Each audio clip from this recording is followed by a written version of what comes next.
महानुभावों का जो मंचासीन नेतागण, सभागार में उपस्थित मातृशक्ति और मेरे भाइयों और बहनों, शब्दों से नहीं दिल की गहराइयों से आप सभी को नतमस्तक होकर प्रणाम करता हूं, आपका स्वागत करता हूं। आप सभी से उम्मीद करता हूं कि ये देश अंधविश्वास के नाम से लूट रहा है।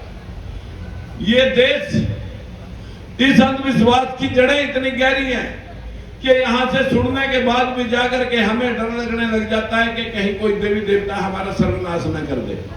अरे मित्रों, हमारे देवी देवता जो 33 करोड़ थे वो हमें अधिकार नहीं दे सके। हम लोग बराबर में कुर्सी पे बैठ नहीं सकते थे, चारपाई पे बैठ नहीं सकते थे, मनुवादियों की बराबर में हम नहीं बैठ सकते थे। शिक्षा ग्रहण हम कर नहीं सकते थे। हम लोगों को पशुओं से भी बदतर जिंदगी जीने के लिए मजबूर होना पड़ रहा था। लेकिन 33 करोड़ देवी देवताओं ने जो नहीं किया, वो कल्ले महात्मा ज्योतिबा फूले जिसने शिक्षा दी, और एक बाबा साहब भीमराव अंबेडकर जिन्हें तुम्हें वोट देकर के राज लेने का हथियार दिया। ऐसे व्यक्ति ये मानव नहीं, महामानव हैं, महामानव थे। और मैं सभी साथियों से विनती करना चाहूंगा कि बहुत ये देश, जो गौतम बुद्ध ने इस दुनिया को संदेश दिया था कि चोरी, नशा, झूठ, नैतिक व्यभिचार, बिना वजह हत्या, ये पंचशील, शील का मतलब पाबंदियां। किसी की दुकान सील होगी, मकान सील हो गया, सील का मतलब पाबंदी। 5 पाबंदियां, नशा, चोरी, झूठ, अनैतिक व्यभिचार, बिना वजह हत्या। इन बातों को मानकर बराबरी के लिए जो काम करे, साथियों, उस आदमी को महापुरुष जीते जी और मरने के पश्चात लोगों ने भगवान माना। चाहे कबीरदास है, रविदास है, गुरु नानक देव है, गुरु गोविंद सिंह है, गुरु तेग बहादुर है, ईसा मसीह है, सोक्रेटिस है, पैगंबर मोहम्मद साहब हैं। जितने भी महापुरुष हुए जिन्होंने मानवता के लिए काम किया, साथियों, उनको जाने के बाद दुनिया ने भगवान माना। लेकिन रहते रहते नहीं माना। आज हमारे बाबा साहब हमारे बीच में भले ना हो, लेकिन उनकी प्रतिमूर्ति हमारे बीच में है। मेरी आपसे हाथ जोड़कर विनती है कि यदि आप चाहते हैं, यदि आप चाहते हैं कि हमारा कल्याण हो जाए, तो ये जो मनुस्मृति के मुताबिक आपको जो कह रहे हैं कि वह शास्त्र पढ़ो, शास्त्र छोड़ करके, ये शास्त्र नहीं, ये शस्त्र है तुम्हारा गला रेतने के। संविधान पढ़ लो, शास्त्रों को छोड़ दो। जिन शास्त्रों में तुम्हें स्वर्ग और नरक के सपने दिखाए जाते हैं, ये तरक्की के रास्ते दिखाए जाते हैं।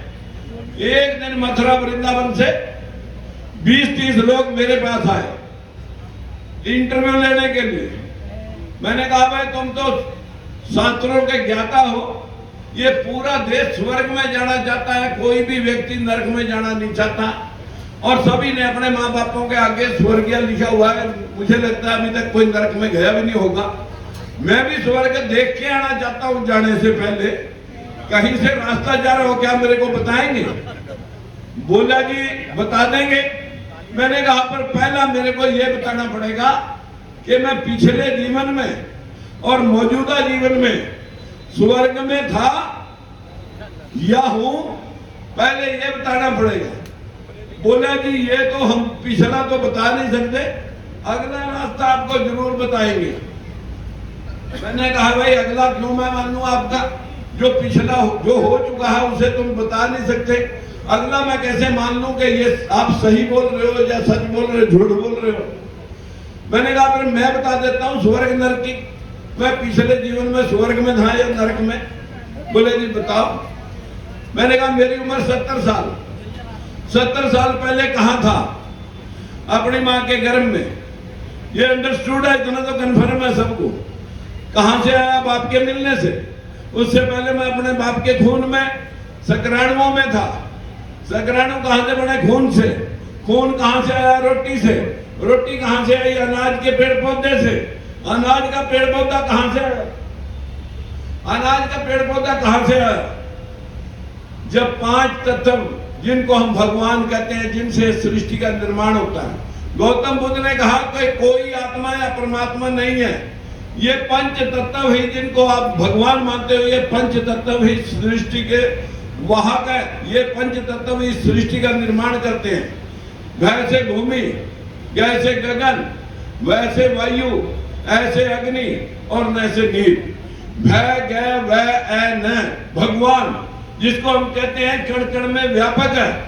हवा है दिखती नहीं, गर्मी है दिखती नहीं, अंतरिक्ष है दिखता नहीं, पानी और मिट्टी दिखते हैं, लेकिन पानी को भी उंगली डुबो करके देखना पड़ेगा गर्म है ठंडा है।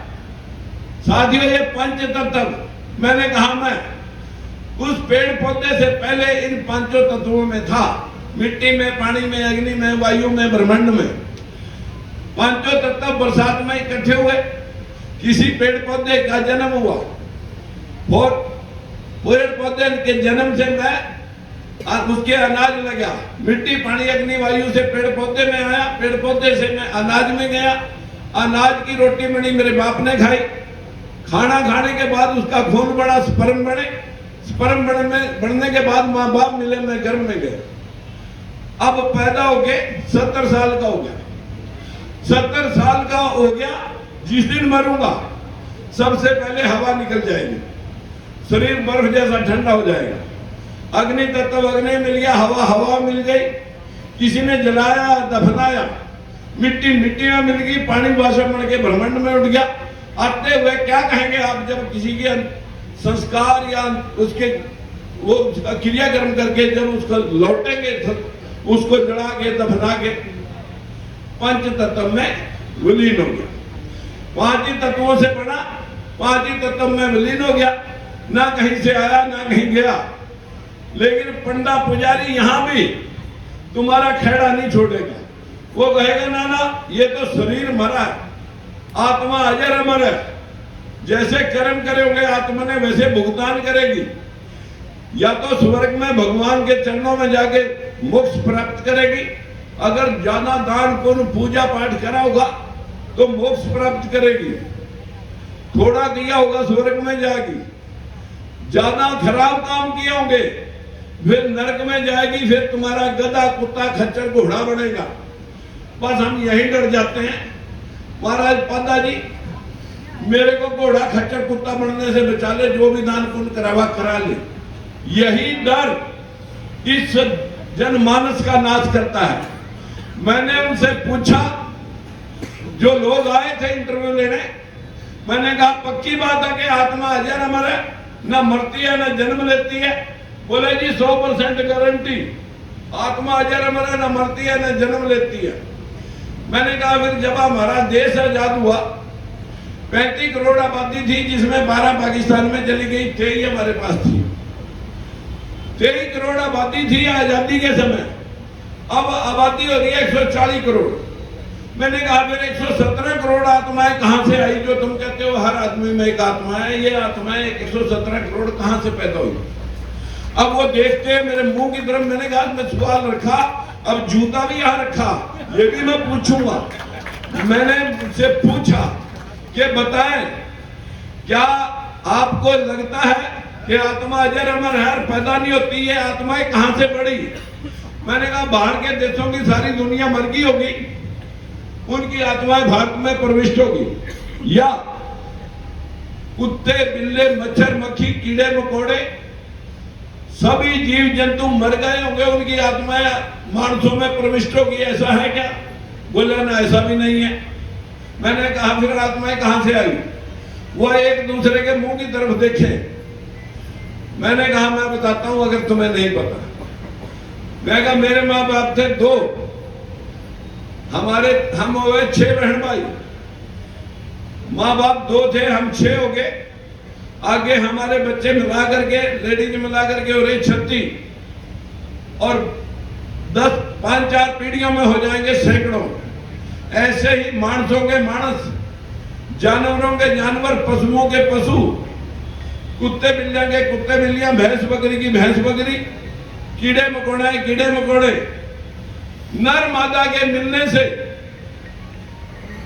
या बैक्टीरिया से जब ये पृथ्वी सूर्य टूट के अलग हुई थी तो बैक्टीरिया से जब पानी सड़ा, इसी ग्राउंड में पानी भर के खड़ा कर दो, बीज डालने की लोड़ नहीं, 1 साल खड़ा रहने दो, मछलियां, कोकरू, सांप, मेंढक, दुनिया भर के जीव जंतु इसमें पैदा हो जाएंगे। बीज डालने की जरूरत नहीं है। जो बैक्टीरिया बनेगा, जो पानी सड़ेगा बैक्टीरिया बनेगा। आपके यहाँ चोट लगी, 4 दिन एंटीबायोटिक ना खाओ, इसमें बीज नहीं डाला किसी ने, कीड़े पड़ जाएंगे। या बैक्टीरिया से या नर मादा के मिलने से ये सृष्टि यहीं पैदा हो रही और यहीं खत्म हो रही, लेकिन स्वर्ग नरक के नाम पर पूरी दुनिया लूट ली इन पाखंडियों ने। मेरी आपसे विनती है, स्वर्ग क्या है?